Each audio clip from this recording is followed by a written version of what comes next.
Suffering massive losses for weeks, the S&P 500 on Friday briefly dipped into bear market territory for the first time in 2 years in a neck-breaking whipsaw session before stocks bounced back to close near break-even.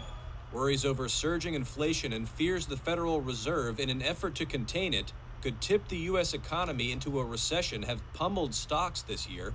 With disappointing outlooks this week from the country's biggest retailers, Walmart and Target, adding to concerns about the long-term health of the U.S. consumer. The Dow and S&P ended about flat but in the green, while the Nasdaq finished down just 0.3%. Still, the Dow saw its 8th straight week of declines, its longest losing streak since the Great Depression. The S&P 500 finished about 18% lower from its January 3rd record high, but during the volatile session it briefly passed the 20% threshold thought to signal a bear market. Michael Jones, chairman and CEO of Caravel Concepts, says despite Friday's rebound, he sees more pain ahead.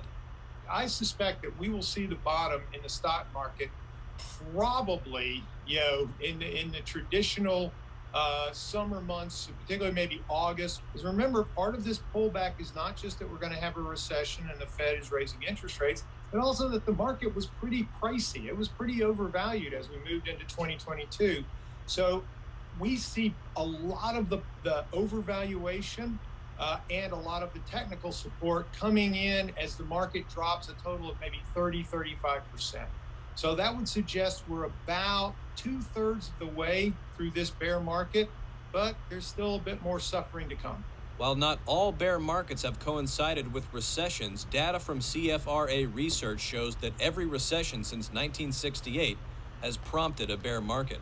Jones believes a recession is inevitable. We think we will probably be entering the recession sometime, by late summer, early fall. The Fed has to raise interest rates until demand comes down enough that pricing pressures are relieved without a whole lot of help from the supply side.